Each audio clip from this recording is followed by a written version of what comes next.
going here. We're a little bit behind schedule. Good afternoon, everyone. My name's Alan Heimer. I'm your Toastmaster for today. I think we have a great meeting set up here today.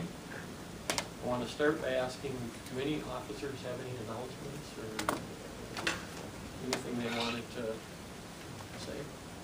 I'm the treasurer, for those of you who don't know, I'm Sarah. The dues are coming up due in the beginning of April 1st. So there's plenty of time, but just keep that in mind over the next month and a half or so. I sent out an email a couple of weeks ago, so feel free to send your checks to me when. How much do you want? It's $36, and the checks can be made out to High Nooners Toastmasters. And I thought it was 42, sorry. That's what, yeah, 36 is for the Toastmasters and plus 6, thank you, $42, and then $6 is for the club dues, so, thank you. All right, thank you.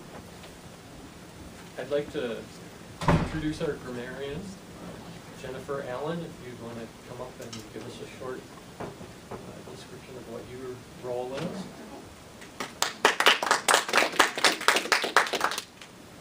As Alan mentioned, I am the grammarian today, and so I'd like to start by introducing the word of the day, which is idyllic, which is defined as very peaceful, happy, and enjoyable. So one way of saying that might be he had an idyllic childhood. My elevator ride on the way up here was not idyllic because we sat down on the second floor.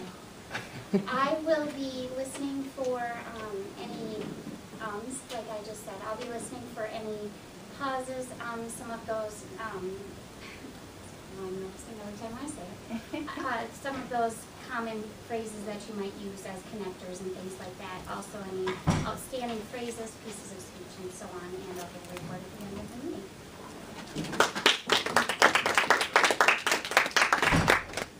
Now I'd like to introduce Chris Lukenbill, our timer for today. You just come down and give us a short version of what you'll be doing. Toastmaster, fellow Toastmasters, and guests, I'm the timer for today, and as everybody knows who's done this before, the timing portion is a very critical piece. Just keeps everybody on track, gets some practice down on trying to fit what you're trying to say in the allotted time, keeps you from going on crazy tangents. So in order to do that, I'll have a couple of things with me, these cards to tell you when time's about up. So how it works is, in the common speeches, you're going to have 2 minutes left. At 2 minutes left, we'll give you the green. At 1 minute left, you'll get the yellow. And at time up, you will get the red. And then we have a buzzer as well to let you know if you're really going over time. That's just to get you off the stage type of thing. We also do the same types of things for the table topics, where you have 2 to 3 minutes. So that's a 2 minutes, or no, it's 1 to 2 minutes at the table topic. So it's 1 minute for the green, 1.5, and then the 2 mark. And for the evaluations, it's 2 to 3. And so it's 2 minutes for the green, 2.5, and 3 for the others.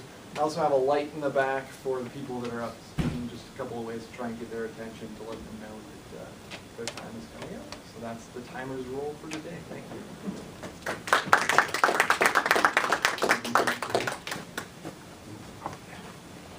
Now we'll get into the speaking portion of our meeting, and I believe we have some very idyllic presentations today, and we'll start with Abby Bradford will be our first speaker. Abby's presenting Project 4, the touching story from the Storytelling Advanced Communication series. She's asked for 6 to 8 minutes. The title of her speech is A Russian Adoption Story, Part 2.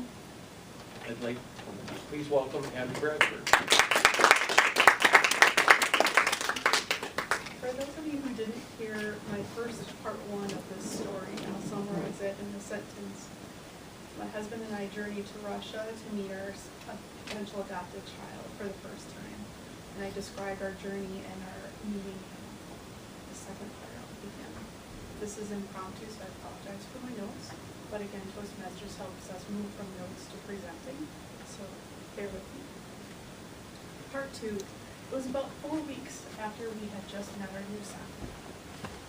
We were approaching the final court date in Russia. our nerves were rattled. We were excited to be part of a new family, but at the same token, there were a lot of things happening in Russia and the United States. To give you a little detail, in order to appear in a Russian court, we had to present and answer questions for a couple hours. So we were patiently and methodically practicing our responses. At the same time, the United States and Russia were at tension. Russia and Georgia were also at tension and conflict. The U.S. adoption agencies were going to be pulling out of Russia, and Russia was closing its borders to the United States. So we were hoping and praying and crossing our fingers that the trip would be a success. After a month of waiting, preparing a baby book, printing our tickets out, putting together an overnight package of all the apostille materials that came back from the state and the national government, they had arrived the night before we left. The bags were packed, lots of clothing and donations were put into the bags, and we were again preparing to report. We were fine-tuning our messaging. It was a long journey back to Russia. When we arrived, Oleg, one of our coordinators, and his driver were waiting for us at the airport in a van this time. We were heavy with baggage, and so we were able to get all the bags into the vehicle, and we drove off. About 2 or 3 blocks away from the airport, we pulled off to an abandoned area. Again, same as the first story. We're in another abandoned spot. We do have a lot of money on our persons, as that is how they do business. He asked for our money and our funds, and we gave it to him. He reviewed the money, and he was a little disappointed with some of the crispness of the bills. He opened his own wallet and pulled out a few and exchanged them, was happy with the money, and closed and said, now we are fine and ready. He handed us another envelope with our paperwork for the court. He said, please keep this with you and protect it until your court date. We then journeyed off to the region, had a brisk 100+ miles an hour. He told us to relax and sit back for the long journey. Believe me, we didn't relax. At those speeds, no one rested. But along the way, there were a lot of things to keep us awake. Checkpoints with armed guards and tanks. At least every day, we were stopped and searched. Oleg and the driver told us, do not speak, look straight ahead, keep your eyes in open sight and your hands. Don't touch anything and don't say anything. I will speak for you. We were spoken to, and he translated and answered for us. A gun was put into his face. My purse was searched, and my husband was poked. But they let us move on and continue. This happened every hour on the hour for 8 hours until we arrived. After the questioning and so forth, we did arrive in the region. The orphanage is on the way, and so the first task was to go visit the child one more time. We briefly were allowed to view him and see him and touch him for an hour, and then we were briskly moved back to a hotel. The same quintessential Soviet Union communistic bunker type facility. It was mostly cement and that kind of thing. Very scary place to stay. We stayed there overnight. Again, we didn't have much sleep. We were practicing and really worried about the next day and our court appearance. At the same token, the Georgian conflict elevated. There were aircraft, military aircraft, overhead all night long. And we could hear bombing in the distance. I didn't sleep. The next morning, my husband and I were picked up by Tatiana, another coordinator, and Genia. She is our translator. The two of them were wearing very dark clothing and leather boots. They looked like the mafia. They looked very stern, and they had very concerned looks in their eyes, as with everything that was going on. I think they were very nervous that this was not going to happen. So they told us in a polite way to be patient. They don't know how today will go, but we will do our best. They escorted us to the courtroom. We went up long elevators and dark corridors with wood. We went through 4 levels of lockdown to get into the courtroom. We were told to sit, be quiet, and patiently wait. Not more than 30 seconds later, the courtroom started to fill with folks that are in full military uniform, and then the judge. The judge was in a normal black robe as what you would see a judge here in. in the Russian culture, it's typically a male, but a female judge came in the room. My husband and I looked at each other, and he looked at me, like I knew what was on her side that day. She sat down and immediately stepped into the conversation and to start the court. She looked at they have a defendant, and they asked about the child's background and the birth mother's background. Then she quickly moved into why we were there to petition for the court. We went through a question and answer for about an hour and 20 minutes. My husband did an amazing job, and this is where Toastmasters really paid off in my life, and I haven't even been that far yet. We practiced, we had confidence and poise, because we were on trial, not the child in adoption. They were looking to us to see how, as humans, and what their values are, and how we prepared as parents. So it was a much different scenario than what we thought we were going into. We did very well, and most of the Russian folks do speak English. We were very careful about how we shared our values and what words we used, and the pauses, etc. In all, it went really well. My husband was done, and it was the most amazing speech I've ever seen him give. She then asked me to speak, and we were a little nervous about that. She asked us about the political arena, what was going on, to comment on that. The two stories in the news that we commented on were a California family who had a child, left him in a hot vehicle, and he died. And it was a Russian child. It was within a month of this happening. The second story was another family who had adopted a Russian child, who they were not disclosed of his background. He was dangerous. He threatened the family. They didn't know what to do, so they actually put him on a plane and sent him back. But the Russian government had not agreed to take him back, so it was quite a controversy. This was all happening when we were trying to go through this, so she asked us directly about these situations that didn't really pertain specifically to us, and she was basing her decision on how we answered. And it was all up to me. So I tried to turn, as you would, a table topic into how you want to talk to her. And she looked at me like, you clever. Blank, blank. And I answered the way she wanted to hear. Then my political husband stood up and gave her the answers she was looking for as well. And she immediately hit her gavel and said, it was so. She handed a piece of paper to the coordinators and said, leave now, quickly. We got the final paperwork. We went back to Moscow briskly at 100 miles an hour.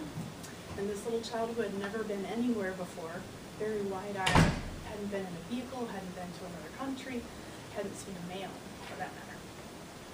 We managed to make it to the consulate, we approved our paperwork, and we were whisked away the next day to get home. As this conflict was erupting, there were still military aircraft over the Moscow airport when we were leaving.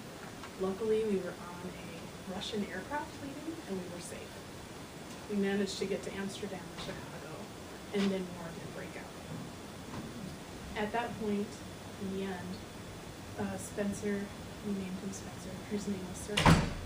He was the last Minnesota couple adopted child from Russia in 2008 before all the borders were closed. So on one hand, we were very grateful for this miracle. At the same token, all of the families that went through this process with us would not be bringing home their child. Some that start 5-7 years of this process. It was very devastating. Also, at the same token, silently, we were devastated that there wouldn't be another journey back for a hopeful revisit. Thank you.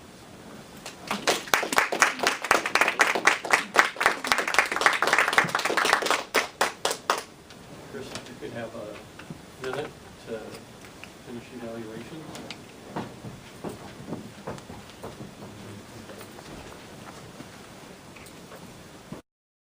Finish up your evaluations, we'll move on to our second speaker.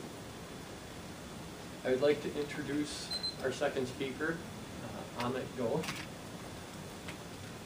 Amit will be presenting Project 7, Research Your Topic from the Competent Communicator Manual.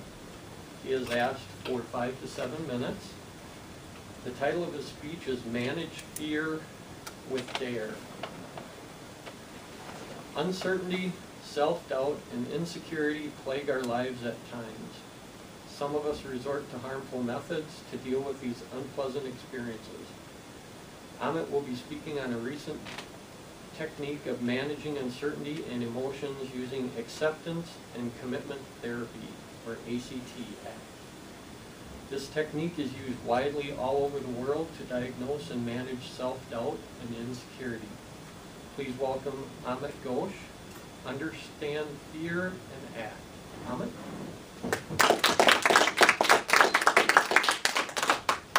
When you're stuck in a quicksand, the scenario is not idyllic. So the normal response is, when you're stuck, you want to get out of it. And the sand kind of freezes in your leg within a minute. So you try to lift your leg to move forward. Mistake number one. The moment you lift your leg up, your surface area has now been reduced to half. And the entire weight goes to the left leg. But you've done another mistake. Number two, when you lift your right leg up, it creates a suction. And the suction pulls you further down. The net result is not ideal. So masters in survival techniques say that if you're ever stuck in a quicksand, lay back and lie down if you can like this. So you increase your surface area. Spread eagle, like the New England Patriots did when they won the Super Bowl. I saw some of them do that. So you increase your surface area. And then you can log roll your way out. Mr. Toastmaster, Madam Toastmasters, and distinguished guests, in our life, we have these quicksands every single day. Sometimes we acknowledge it, sometimes we don't. We think that life is happiness. In fact, what Abby said, that we are stuck in a kind of a trap, which is called a happiness trap. It's a fairy tale. We think every day is going to be slumberland, every day is going to be fine, and it does not. Our mind creates self-doubts. In fact, the thoughts which come in our mind is the number one problem which we have. We fight through the quicksand in our mind every day. There are 4 things which have been found out, which create this self-doubt and constantly bombard us. The experts have called this as fear.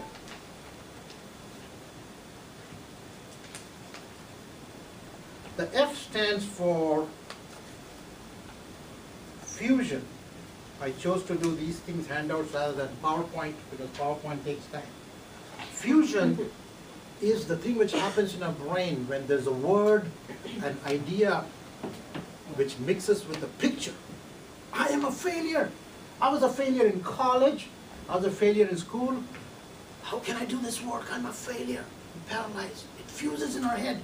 Never to leave. Just like the quicksand, we are stuck. So fusion is a big problem which has been identified as one of the reasons why we don't take new activities. We hate to do that.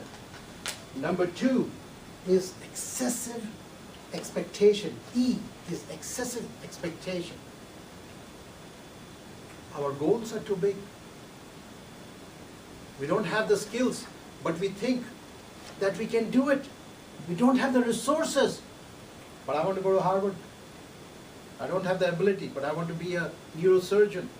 So excessive expectation by parents and by us about our job. So that is another problem. The problem number 3 is avoidance of any form of discomfort. We just don't want, we want everything to be idyllic. It just cannot, the day can't be bad. In Minnesota, it cannot snow. My car cannot get stuck. I cannot slip in the pavement. Avoidance of any kind of discomfort. And as a child, my mother would say that life is idyllic, it's a fairy tale, and they lived happily ever after. We have heard of that? Beware of those statements. So it's like going against the grain, just like I shave my head, against the grain they told me. That's how you'll get a good shave. So avoidance of discomfort. And the last part is we are remote from our value. Abby mentioned about the Russian person trying to find out our values. When we are remote from our values, when we try to do something which is so different from what we want to do. As a Toastmaster, you have a value of creating a very safe environment, but you create an environment where everybody is hostile, giving tough feedbacks. Jennifer, you listen to that, right? Tough feedbacks on your speeches, whatever, remote from your values. So 4 problems which happens. People have been thinking about it, and this book is an amazing thing. It's called The New Acceptance and Commitment. Acceptance is you have to accept first before you can commit. You cannot think, I'm in a quicksand, how to get out. You have to commit, you have to breathe, you have to take in all these problems. So Stephen Hayes, I would strongly recommend this book, Getting Out of Your Mind and Into Your Life. Is a worldwide famous book. So what he has talked about is exactly doing the other things which are opposite to what I just mentioned. I mentioned about fear. D is diffusion. So get out of this thing. I am a loser. How you diffuse it is you put a word in a sentence like this. I'm having a very interesting thought in my head that I am a loser. So you put a distance between the I am a loser and the start of the sentence. They have all kinds of fancy way you can diffuse your problems. In this book it is given. You can have a song. Na na na na na na, I am a loser. Na na na na na na. So it messes up your head. Your head forgets that you're a loser. It starts thinking you're a winner. So next time you give a Toastmaster talk, do that na na na na stuff. Acceptance of discomfort.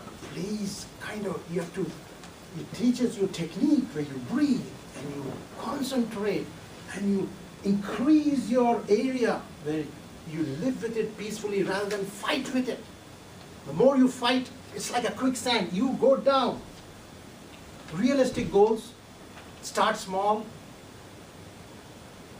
Rome was not built in a day. If it takes you time, first do the competent communicating manual, then do the advanced manual, then go up, then come back to that competent communicating manual. Start slow. There's no harm. What are you afraid of speaking? Speak. Make a joke of yourself. Right? What else can go wrong? Nothing. It's all in the head. So realistic goals. And the last one is embracing your values. Trying to find out, what am I meant to do? What should I do? What I was made for. You don't change your values. In Mayo Clinic, we have your values. In Toastmaster, we have your values. So when you deal with fear, with dare, and read that book by Stephen Hayes on ACT, on understanding the uncertainty, understanding we are all in the same journey, understanding that idyllic can truly be idyllic when you accept all these changes. Life can be fun, Mr. Toastmaster.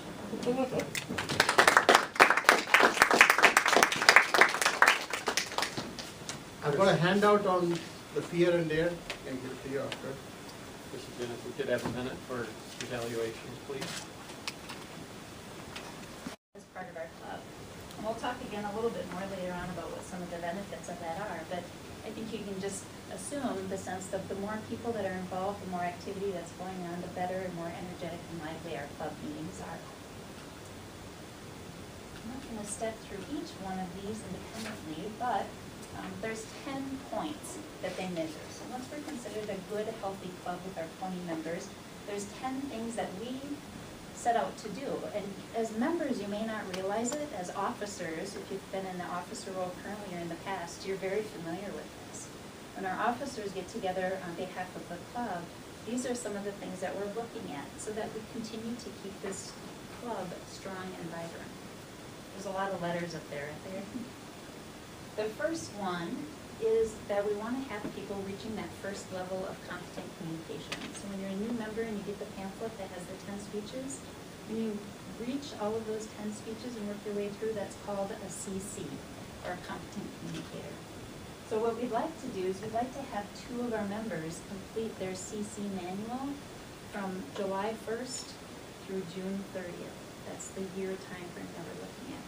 So if we can get Abby to complete her CC and we can get Jennifer to complete her CC, we'll get 1 of the 10 points that reflect to Toastmasters International that we've got a good, vibrant, healthy club going on. Once Abby and Jennifer are done, then we're going to get Haley, see if she can complete her CC manual, and Nate. And then that's 2 more people who are actively working and working through and gaining or earning points of recognition to say that our club is good and vibrant and healthy. So those are the first two bullets. We've got 4 people who might get their CCs within this time frame. And I don't know where you guys are at. There's no pressure. I'm just using you for an example. Number 3, 1 ACB, ACS, or ACG. Does anybody have any idea what that means? Exactly what it is. Advanced communicator bronze, advanced communicator silver, advanced communicator gold. So do you remember back here on this chart, let me go back, here it is. When we talked about the different levels, and once you complete the CC, then there's these next levels that you can go to. That's the advanced communicator bronze, ACB, ACS, and AC gold. So if we get somebody who goes to that level, maybe, Elizabeth, she's already done her CC, so now she's working on one of these advanced levels. If Elizabeth does that, or anybody else in the club, she's gonna get us a 3rd point towards this recognition. And then if we've got one more person, John, I know you just started, but you're ambitious, and you work through that CC, and you go out to that next level, there's another point for our club. And again, the points are the way that Toastmasters Internationals measures and says, this is a good, vibrant, healthy club with lots of good activity going on. That's what they want to see. 1 CL, ALB, ALS, or MyBTM. This is the leadership level. So we've been talking about the communication path and working through that CC. But every time you come and fill a role, like Chris is doing in the back as the timer, he is earning or working his way through the competent leadership manuals, providing leadership and guidance for the rest of us as we come in our club, keeping me on time in my soon-to-be ending speech, and providing that leadership and guidance. So he's working in the CL, ALB, ALS. He's working along this line. And if he completes all of those tasks in that leadership book, thanks, Chris, you earned us a 5th point for our club. So again, you get the point that, oh, here's one more. Somebody else is working in their leadership manual. Oh, you are, you should be. Well, let's say you are. And you work through all of those assignments. Well, now we've got a 6th point. So each of these points in that slide representing the work that each of you are doing already. You're coming here, you're speaking, you're filling those roles. That's part of your growth. Those are part of your individual goals of being part of our Toastmasters Club. So that's one part of it. The other part of it is, again, keeping some vibrancy going on with new members. So we're at 25 right now, which is a really good, healthy club. But it's always great to have fresh new ideas coming in. If we have 4 new members join our club, again, in that same July 1st to June 30th timeline, that's considered a very good thing from Toastmasters' perspective. And so they'll give you 1 point for that accomplishment. We have open houses. We love to have visitors and guests come and join us and just see what happens here. A lot of times those folks join. They've come here for a reason. They want to work through those things that we were just talking about. So if we have 4 people come in, again, nice, good, healthy club. 4 more, so if we actually had 8 people, 8 new people join our club, that's 2 points for us. A minimum of 4 club officers trained. Officer training happens twice a year. So this is my first year as being a president, and I've gone to the training to meet with other club presidents and say, what does that mean? What did I take on when I really signed up to be a president? What are some of the things I should be doing? That's what that training is all about. And so that's up to your officers as part of your club to do that, to make that commitment and meet those points. And then we have the renewals. We were talking about dues right before the meeting started, and that's part of getting those dues in on time, or when the next president comes in and the next suite of officers, making sure that we report that up to international. So the first grouping was about all of the club members and the things that we do and success. This is a bit more about the leadership, getting the people to come in and making sure that we're taken to task on the different things that we should be doing. So there's the 10 points, the 10 possible points for our club. Back to this list. Here's the really good news, because a lot of that sounded really intense. How could it possibly be Abby, Jennifer, and me, and this whole side of the room fulfilling all of those things? Well, guess what? If you look down the list, here's the 10 that I was just reviewing. And over here on this side, you can see the check marks about what you have already accomplished since last July. You've already earned 7 of the 10 points. We've got just a few more to go. So, not that this adds new pressure to you, but I wanted you to all be aware. Because I think, like I said, the officers know that this is going on, that these are milestones and things that we're tracking behind the scenes. But I'm not sure that everybody else knew that we were paying attention to these things. So, like I said, July 1st through the end of June is the time frame in which they're measuring. We've already got 7 out of the 10 things accomplished. Just make note of this. If you're close to finishing your CC, make sure that you try and wrap it up before June, because the club gets credit and recognition for that. I brought my finger, because after all, Tony LaRussa opened us up with the importance in the meeting. I was going to point to the slides, but I forgot. But I will point over here. When we get recognition from Toastmasters International, all of these little ribbons are for those successes of those club seasons before us. So Elizabeth, when you were president last year, the club reached these goals. What did we get, 9 out of 10 points completed? We got them all. We got them all, 10 of 10. Oh, actually, I take that back. I don't remember, but you achieved 9 out of 10. You Which get is the the highest maximum level recognition. President's level recognition for our club. Did any of you know that? No. Fantastic. Give yourselves a round of applause for last year. When you were president's distinguished, you earned a ribbon, you didn't even know it. Guess what? This year, same thing. I'm guessing by June 30th, we'll have that next ribbon. We'll have 9 out of the 10 points. And no pressure to the visitors, right? No pressure to the visitors. We only need 1 more member. 1 more member. All right, so I will leave you with 1 more quote as soon as I find the right piece of paper. By our friend Derek Jeter. Derek Jeter said, "You don't accidentally end up in the World Series. Don't just play the game, go for the series."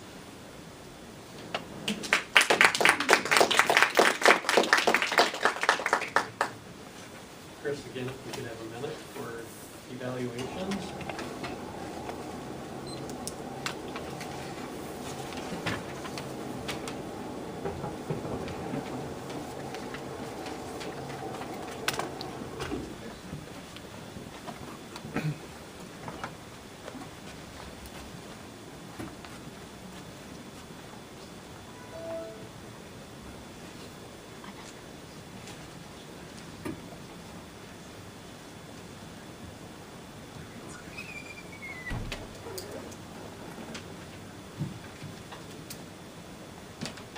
As we're finishing up evaluations, I just wanted to check.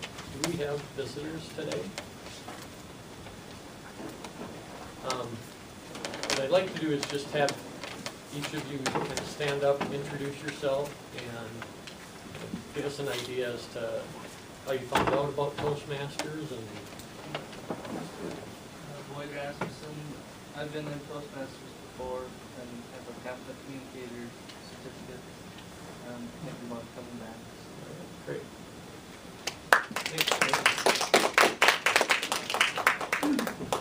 Hi. I'm Julie Williams, I'm a PA here, and I'm very shy, I don't like to give speeches, but I signed up to give a speech in April, and this morning when I was getting ready for work, I thought, what am I doing? I better go to Toastmasters. So All right, thank you. So if you join, you can come and practice here. No pressure. Thank you both. Now I'd like to introduce our general evaluator, Elizabeth Hartzog. Thank you. Good afternoon, fellow Toastmasters and most distinguished guests. My role as the general evaluator is to conduct the evaluation portion of our meeting. And that entails me introducing those who are evaluating the speakers, and then at the end of the meeting providing a general evaluation of how the meeting went and how their goals were achieved successfully. With that, I would like first to ask Joe to come and provide Abby with her evaluation.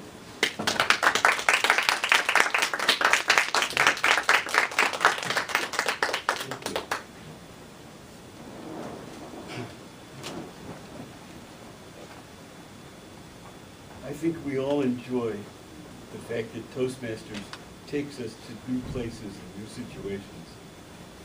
But Russia, the way you described it, Abby, is something beyond my imagination.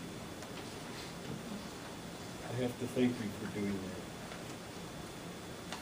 I want to thank you for telling a story in 2 parts, for describing 3 characters very vividly, and for coming to a climax, and just generally telling an adventure that is beyond anything we could imagine by ourselves. The harrowing harassment you went through on your way there was just unbelievable. It goes way beyond anything that happens in this country, or even in most countries that I've heard about. I can't think of any other more terrible things than to basically have money taken away from you, being ordered to behave a certain way, and trying to put through continual harassment and interrogation. It was, of course, and I could recognize a few elements of your story, so I don't believe you had to make it up. You had a beautiful story, starting with this unbelievably horrible experience and ending up with a beautiful level. You couldn't have made up a better story for you if you tried, and I have to compliment you. But it was hard to believe that you could go through all these experiences and finally have this tantalizing experience with your, who I believe is now your son, Victor. And frankly, it probably was worth it. But I don't know if you would have voluntarily gone through all that if you knew ahead of time what was going to happen.